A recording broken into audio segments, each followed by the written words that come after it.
Ya, selamat pagi Pak. Iya, Jadi kami ini berdua merupakan CGV Angkatan 9 dari Kota Waringin Barat, SMK 1 Pangkalanbun. Nah, kebetulan kami ini diberikan amanat untuk melakukan wawancara terkait dengan kepemimpinan kepala sekolah Bapak di tempat ini, gitu ya. Nah, saya Pak Sarasega, kemudian saya melakukan wawancara dengan Pak. Bersedia ya Pak? siap, bersedia. Ya, ada beberapa pertanyaan yang diberikan kepada kami dan kami akan mengajukan dengan Bapak, gitu ya. Yang pertama, selama ini bagaimana Bapak dapat mengidentifikasi kasus-kasus yang merupakan dilema etika atau bujukan moral terhadap permasalahan yang ada di sekolah? Alhamdulillah selama saya memimpin sekolah, nah ini mungkin istilah baru ya, dilema etika atau bujukan moral, tetapi prinsipnya mungkin bayangan saya apa ya, intinya begini. Selama saya memimpin di suatu sekolah, saya tidak pernah merinci secara rinci atau membedakan pengambilan keputusan baik itu dilema etika atau bujukan moral, karena kami mengidentifikasi kasus-kasus yang terjadi di sekolah-sekolah itu secara general. Kemudian saya mengidentifikasi kasus-kasus yang ada berdasarkan mungkin kasus itu berat atau ringan. Yang berat itu yang ringan dulu kita selesaikan dulu, yang berat mungkin itu untuk istilah dilema etika atau bujukan moral mungkin merupakan sesuatu kata yang baru mungkin. Tapi intinya adalah dilema etika itu ada sesuatu yang benar dengan benar gitu ya, sepemahaman kami. Mungkin itu jawaban kami. Baik Pak, saya lanjutkan ya Pak untuk pertanyaan yang kedua. Nah, selama ini bagaimana Bapak menjalankan pengambilan keputusan di sekolah Bapak, terutama untuk kasus-kasus di mana ada dua kepentingan yang sama-sama benar atau dilema etika tadi Kak, atau sama-sama mengandung nilai kebajikan seperti itu? Kalau ada masalah, saya melihat mana yang didahulukan atau yang mendesak dulu. Jadi kayak skala prioritas itu ya, skala prioritas itu yang saya dahulukan dulu. Kemudian mana yang harus segera diselesaikan dan mana yang bisa ditunda. Jadi kami menyelesaikan kasus-kasus tersebut sesuai skala prioritas. Kemudian yang mendesak itu yang kita segera menyelesaikan. Kemudian saya melihat dari kebutuhan yang penting dari yang tadi sudah saya sampaikan, skala prioritas yang sangat penting dulu, baru penting mungkin yang tidak terlampau. Jadi intinya adalah menyelesaikan suatu masalah sesuai dengan skala prioritasnya. Gitu. Kemudian jika terjadi kasus-kasus yang mengandung dua kepentingan yang sama-sama benar, mungkin yaitu yang dinamakan dilema etika ya, mungkin yaitu ya, saya akan mengambil keputusan itu yang tidak akan merugikan pihak sekolah. Iya. Mungkin itu ya, selama kami memimpin di sekolah. Ya, baik Pak. Pertanyaan ketiga, kira-kira langkah-langkah atau prosedur seperti apa yang biasa Bapak lakukan selama ini dalam pengambilan keputusan? Oke, yang pertama otomatis kita mengidentifikasi kasus dulu. Hasilnya bagaimana diidentifikasi, kemudian setelah itu kita pelajari kasus itu, kasus yang ada, kasus yang terjadi bagaimana. Itu satu, tadi mengidentifikasi. Kemudian setelah kita tahu identifikasinya kasus tersebut, maka kita pelajari kasus yang ada itu bagaimana. Kemudian jika kasus ini benar, saya akan membawa ke tahap diskusi ke beberapa pihak gitu kan. Jadi yang bersangkutan untuk segera beberapa pihak, mungkin tim manajemen dan lain sebagainya, kemudian kita selesaikan. Selanjutnya kita diskusi lagi dan mempertimbangkan hal-hal masukan untuk mengambil keputusan dari mungkin tim manajemen atau dengan teman-teman yang ada kompetensi dengan kasus tersebut. Mungkin di luar tim manajemen, misal masalah agama, misal kasus tentang ini, maka kami juga akan mengambil di luar tim manajemen, mungkin guru agama dan lain sebagainya. Mungkin itu ya. Kemudian yang keempat, kira-kira hal-hal apa saja yang selama ini Bapak anggap cara efektif dalam pengambilan keputusan pada saat kasus-kasus dilema etika? Jadi, seperti yang kami sampaikan tadi, mengidentifikasi masalah sama aja. Kita mempelajari kasusnya, kemudian kita memahami mana kelebihannya dan mana kekurangan dari kasus tersebut. Pasti suatu kasus ada kelebihan, ada manfaatnya, tetapi ada mudaratnya juga dan lain sebagainya. Kemudian sekali lagi sebelum memberikan keputusan, kami tetap berdiskusi, tidak mengambil keputusan sendiri. Kami tetap akan memanggil dengan tim atau beberapa orang yang berkompeten di bidang tersebut gitu. Kemudian setelah kita melakukan keputusan, mungkin ya sampai berapa minggu atau berapa hari kita mengadakan evaluasi, dan evaluasi tersebut juga bukan hanya kami sendiri, tetapi tim yang kami ajak diskusi. Masih banyak ya? Iya Pak, masih ada beberapa pertanyaan lagi Pak. Iya. Nah, pertanyaan yang selanjutnya Pak, hal-hal apa saja yang selama ini merupakan tantangan dalam pengambilan keputusan pada kasus-kasus dilema etika? Banyak sebenarnya tantangan itu, mungkin dari pihak-pihak luar yang ingin mengintervensi dan seperti itu, banyak itu mungkin ASN, mungkin dari pihak orang tua, wali murid sendiri dengan mengintervensi kami. Tetapi pada prinsipnya adalah kepentingan yang saling bertentangan satu sama lain sehingga sulit mencapai keputusan bersama. Nah itulah kami akhirnya diskusi dengan tim, kemudian yang mengintervensi juga kami panggil bagaimana kita kasih, jika itu dari keputusan kami kiranya di tim itu bertentangan, maka kami sama ya dari pihak luar yang sering mengintervensi, maka kami akan memberikan pemahaman yang lebih lagi dibanding dengan yang lain. Mungkin itu. Baik Pak, selanjutnya, apakah Bapak memiliki sebuah tata cara atau jadwal tertentu dalam sebuah penyelesaian kasus dilema etika? Nah, apakah Bapak itu langsung menyelesaikan di tempat atau memiliki sebuah jadwal untuk menyelesaikannya? Lalu bentuk atau prosedur seperti apa yang Bapak jalankan ketika menyelesaikan dilema etika tersebut?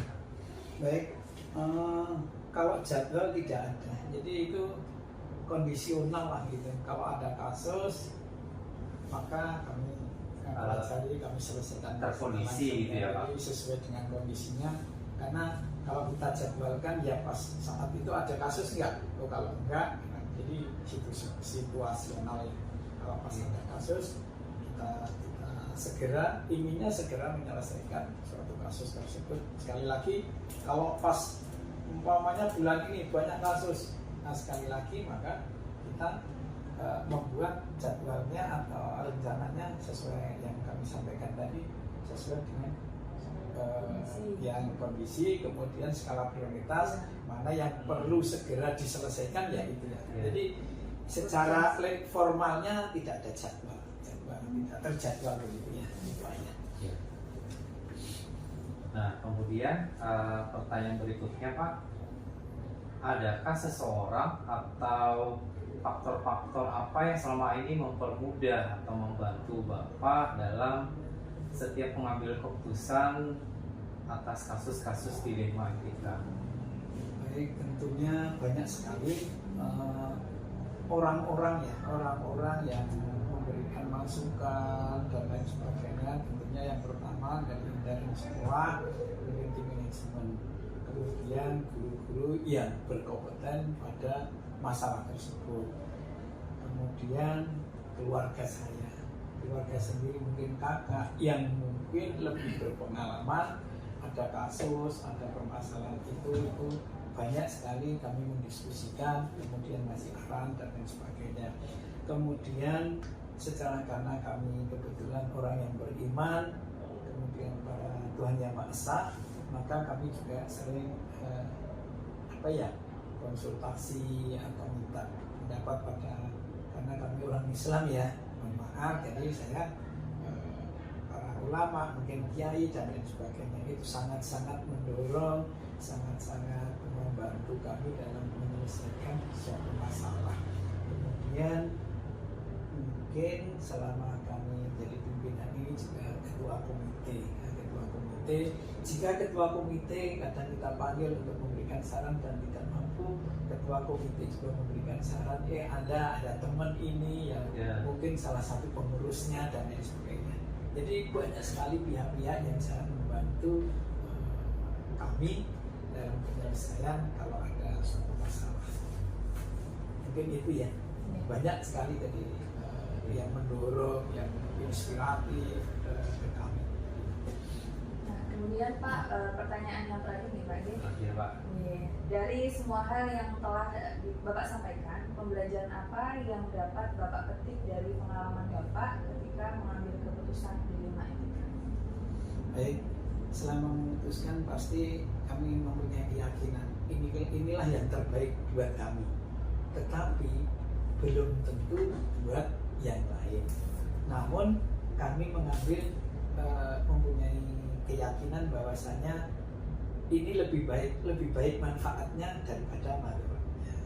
Ini intinya adalah jika ada kuasa atau kasus dan lain sebagainya sudah kami sampaikan itu, kemudian itu menambah kedewasaan kami dalam mengambil keputusan lagi, menambah kedewasaan kami dalam memimpin di suatu sekolah, dan lebih menyempurnakan kami dalam memutuskan segala sesuatu jika ada masalah. Jadi intinya menjadi pelajaran bagi kami untuk lebih dewasa, dan kami sekali lagi meyakini bahwasanya keputusan itu tidak akan memuaskan semua pihak, tapi kami ngambil intinya banyak manfaatnya untuk orang banyak daripada mudaratnya yang minoritas.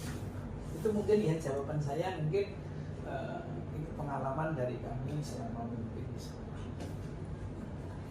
Baik Pak, demikian tadi beberapa pertanyaan yang kami ajukan ke Bapak berkaitan dengan tugas modul 3.1 kami. Kami ucapkan terima kasih kepada Bapak telah meluangkan waktu untuk kesediaan berwawancara dengan kami Bapak. Oke, terima kasih kepada Pak Sanasika dan Nurul. Terima kasih Semoga banyak. ini jawaban kami ini menjadi pengalaman buat Pak Sasik dan Bu Nurul, tetap semangat. Ya, Kegiatan Pak Guru penggerak bisa berjalan lancar dan sukses, akhirnya mendapatkan nilai yang terbaik. Terima kasih semuanya.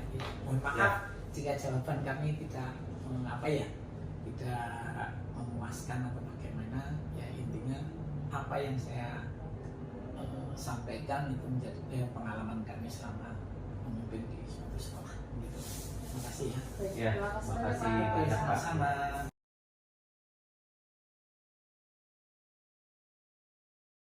Selamat siang Pak Syarif. Selamat siang Bu. Ya. Mohon maaf mengganggu waktu Bapak sebentar. Apakah dipercaya?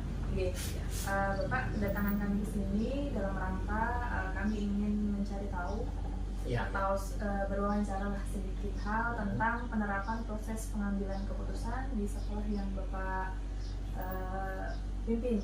Gitu. Nanti akan terdiri dari 8 pertanyaan Bapak. Baik.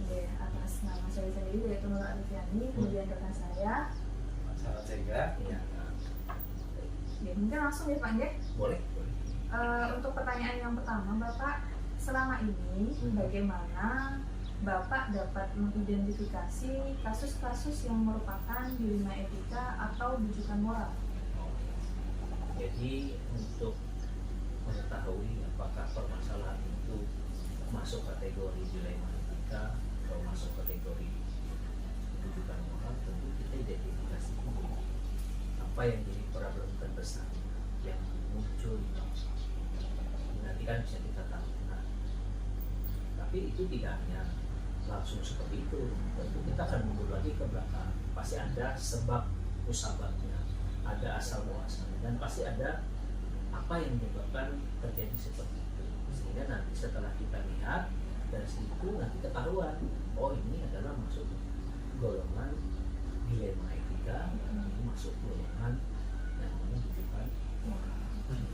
Jadi nanti kita lihat dulu, nggak bisa langsung, harus kita lihat dulu apakah benar seperti itu, apa motivasinya, kemudian apa sih sebenarnya jadi problem utama. Kadang kan kita tahunya problem itu kayak gini, tapi sebenarnya nggak kayak itu, yang lain sebenarnya. Kayak fenomena gunung es kan kita tahu itu pada sebenarnya ini problemnya.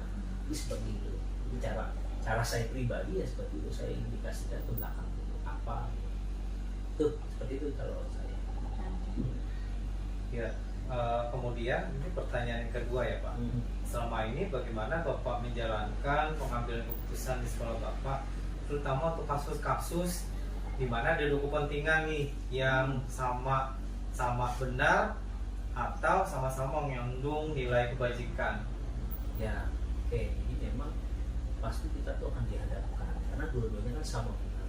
Iya. Tentu kan ada yang tadi saya katakan, kita perlu memperdalam dulu kasus ini sebenarnya kasus apa. Sehingga nanti anggap saja kasus itu adalah termasuk golongan dilema etika, bahwa dia ada dua nilai kebenaran yang harus diuji. Maka harus kita lihat juga motivasinya, sumber masalahnya dari mana. Kemudian kita perlu mencari tahu juga apa sih sebenarnya penyebabnya, bukan dari pandangan kita, tapi dari pandangan orang lain. Dan kita lihat juga ini kira-kira dampaknya kemana. Seperti itu. Apakah masalah ini hanya untuk orang itu tersebut, atau masalah ini nanti juga bisa berdampak untuk satu organisasi. Jadi seperti itu. Jadi tidak terburu-buru. Tadi saya akan mulai pelan-pelan dulu. Oh ini bukan masalah utama, pasti masalah utamanya seperti itu. Cari latar belakangnya gitu ya. Cari latar belakangnya. Baik, lanjut untuk pertanyaan yang ketiga Bapak. Langkah-langkah atau prosedur seperti apa yang biasa Bapak lakukan selama ini untuk mengambil suatu keputusan? Ya, nah ketika keputusan itu kan mau diambil, jadi setelah tadi kita ketahuan masalahnya apa, nah nanti kita lihat problem masalahnya ada di mana dulu. Ketika sudah tahu problem masalah itu, apakah ini pelanggaran aturan, apakah ini adalah karena kita hubungannya sosial dan sebagainya, maka kita lihat dulu. Kalau dia berhubungan dengan aturan, kita lihat apakah ada aturan yang memang seperti itu. Nah, karena kan kadang-kadang aturan itu kan ada yang tertulis, ada yang tidak. Kalau misalnya dia aturan yang tertulis, ya kita tidak bisa apa-apa. Itu kita juga keputusan yang melanggar aturan tentu tidak bisa juga itu akan jadi mutlak kita ambil. Yaitu tadi saya akan lihat dulu kenapa sih dia melakukan ini, kenapa sih motivasinya apa, atau apa sih pemicunya. Siapa tahu pemicunya itu bukan dari intrinsiknya dia, dari dia, tapi dari luar, dari lingkungan dia. Nah, siapa tahu di situ kita bisa memberikan ya pendampingan, kemudian kita bisa memberikan bantuan yang mungkin memang diperlukan sesama seseorang tersebut. Jadi saya tidak akan langsung mengambil keputusan itu. Ya, saya direkkan dulu, ini masalahnya di mana dulu. Ya, diurutkan dulu, ini masalahnya masuk mana dulu. Nah, kemudian yang keempat, hal-hal apa saja yang selama ini Bapak anggap efektif dalam pengambilan keputusan pada kasus-kasus dilema etika? Oke, untuk yang tadi kita lihat benar versus benar ya, kita tidak bisa mengambil kita sendiri. Kita harus ya kita sendiri, saya sebagai kepala sekolah pasti adalah yang terakhir mengambil keputusan. Tentu saya juga harus mencoba dulu, menjernihkan pikiran, apakah ini harus saya lepaskan kepentingan pribadi saya tidak boleh subjektif dan sebagainya. Kemudian yang saya lakukan biasanya saya berdiskusi dengan orang lain yang mungkin mengetahui. Jadi bukan menyelidiki, tapi lebih kepada ngobrol-ngobrol lah, ini pernah lihat ini ya, seperti itu. Jadi membandingkan, jadi membandingkan informasinya gitu loh. Misalnya dari si A seperti ini, dari yang pelaku seperti ini, dari macam-macam. Jadi sekarang saya akan banyak mendapatkan informasi-informasi, sehingga nanti ketika saya mengambil keputusan, saya sendiri sudah lepas dari dari kepentingan yang ada di saya gitu. Kepentingannya siapa nih? Kalau kepentingannya untuk organisasi atau kepentingannya untuk murid, tentu itu jadi prioritas. Tapi kalau ini, itu kepentingannya untuk melindungi saya kan, biar saya dipuja, itu kan nanti akan masuk di bagian. Jadi saya tidak akan mengambil keputusan itu secara langsung, tapi saya akan mencoba mencari informasi sebanyak-banyaknya, bukan dalam seperti kondisi menyelidiki atau menginterogasi. Jadi lebih kepada kayak kita obrolan-obrolan santai lah, melihat pandangan-pandangan seperti itu Pak.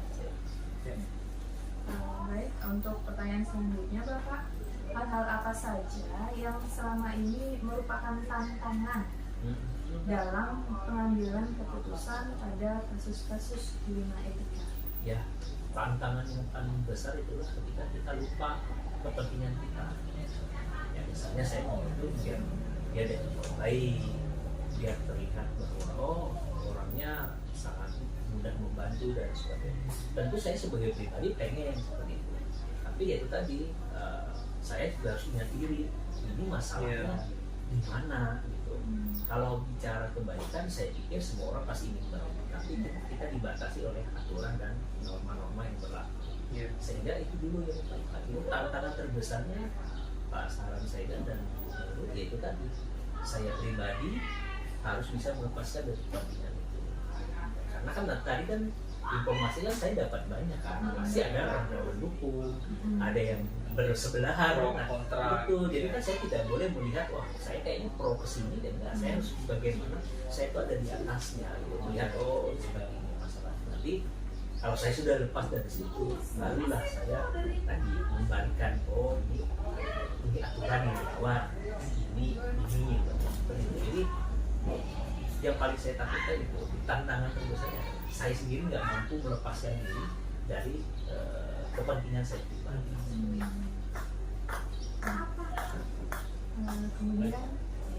Kemudian apakah Bapak memiliki sebuah jadwal tertentu dalam sebuah penyelesaian kasus dilema etika? Apakah Bapak langsung menyelesaikan di tempat atau memiliki sebuah jadwal untuk menyelesaikannya? Kemudian bentuk atau prosedur seperti apa yang Bapak jalankan ketika mengambil keputusan tersebut? Saya akan melihat dulu kasusnya kalau dia membutuhkan tindakan yang responsif, maka tetap akan saya segerakan tangan. Tapi kalau masalahnya bukan sesuatu masalah yang responsif, maka tentu yang akan saya lakukan adalah mencari waktu. Saya tadi katakan bahwa saya tidak mau terlihat seperti menginterogasi, sedang menyelidiki. Yang saya lakukan ya hari-hari aja. Tanya ke kawan-kawan, ada lihat segini, ada Pak tadi ke sana. Ya berarti kan terkonfirmasi kan? Ya udah nanti saya. Jadi lebih banyak ke ngobrol dulu. Jadi kayak istilahnya ya Kak, kedekatan saya dengan guru-guru tidak dibatasi oleh karena saya ingin supaya tidak terlihat seperti ini kayaknya ada problem di seorang gitu. Saya harus menghindari itu juga gitu. Seperti itu. Jadi tidak ada waktu yang seperti itu. Namun kalau ada permasalahan itu tadi saya lihat ini jangkanya panjang nggak, masalahnya harus sudah selesai nggak. Kalau masalah ini harus sudah selesai ya memang harus dengan waktu yang cepat. Biasanya kalau dia butuhkan waktu cepat, saya pasti minta pandangan dari yang berkepentingan di sekolah ini, hanya waka-waka. Karena kita lihat misal kalau gurunya jarang masuk, berarti kan yang paling berkepentingan kan bukan kurikulum. Apakah benar kelas ini sering tidak ada siswa gurunya dan seperti itu. Jadi tidak ada jadwal ya. Nah, jadi saya usahakan ya di setiap waktu yang mungkin dan tidak terlihat mencolok untuk mengambil keputusan saya. Kondisional ya Pak? Iya. Kemudian pertanyaan yang ketujuh, adakah seseorang atau faktor-faktor apa saja yang selama ini mempermudah atau membantu Bapak dalam pengambilan keputusan-keputusan ketika terjadi kasus-kasus dilema etika? Oh iya. Ya, sama tadi seperti yang sudah saya sampaikan sebelumnya, saya akan selalu bertanya kepada siapa yang pihak yang paling punya kepentingan atau punya hubungan langsung dan teratur tersebut. Mereka inilah yang akan saya tanyakan. Tapi bukan berarti yang lain saya abaikan, tetap saya tanya. Nah kalau misalnya apakah ada saya meminta nasihat, pasti ada, karena saya kan di bawah naungan yayasan, saya akan bertanya kepada yang lebih senior. Tentu yang lebih senior juga akan mendengar seluruh cerita saya dan memberikan masukan-masukan. Tetap nanti mereka juga keputusannya dari saya. Jadi memang benar apakah ada, dan saya jawab ada yang membantu saya gitu. Kalau misalnya terjadi permasalahan seperti itu. Iya. Nah ini pertanyaan terakhir ya Pak. Dari semua hal yang tadi disampaikan tadi, kira-kira pembelajaran apa yang dapat Bapak petik dari pengalaman Bapak dalam mengambil keputusan di lima etika? Pengambilan keputusan itu selalu akan ada dampaknya. Iya. Apapun itu keputusan pasti ada dampak, baik secara kita pribadi maupun organisasi. Nah yang paling nggak enak itu tadi dampak terhadap pribadinya yang tidak bisa kita lepaskan. Iya. Ketika kita mengambil keputusan supaya kita nah ini yang kan kita selalu terganggu kan saya pikirannya. Padahal sebenarnya kita punya yang harusnya diutamakan dulu apa nih, rohnya kah atau apakah ya. Jadi pembelajaran yang saya ambil adalah satu, saya tidak boleh terburu-buru mengambil keputusan. Saya harus dalam kondisi yang memang siap untuk mengambil keputusan. Karena saya punya prinsip jangan pernah berjanji ketika senang. Ketika saya senang saya berjanji dan orang kan bahaya kan, apalagi ketika saya sedang lagi senang saya mengambil keputusan. Nah itu yang saya hindari. Jadi memang itu Pak saran saya dan gubernur bahwa pembelajaran yang paling pertama yang saya lakukan adalah bagaimana ketika keputusan saya pilih, saya harus lepas dari semua kepentingan pribadi saya dulu. Karena yang saya pikirkan apa dampak dari keputusan yang saya ambil. Iya. Ya. Sepertinya itu pertanyaan-pertanyaan wawancara yang dapat kami lakukan. Selebihnya kami berterima kasih atas waktu dari Pak Sarif yang diberikan kepada kami untuk kami boleh mempercayai Bapak. Sekali lagi terima kasih banyak atas bantuannya. Jadi apa yang sudah kami lakukan saat ini, semoga kami bisa belajar juga ke depannya tentang bagaimana mengambil sebuah keputusan yang berhubungan dengan dilema etika dan ya.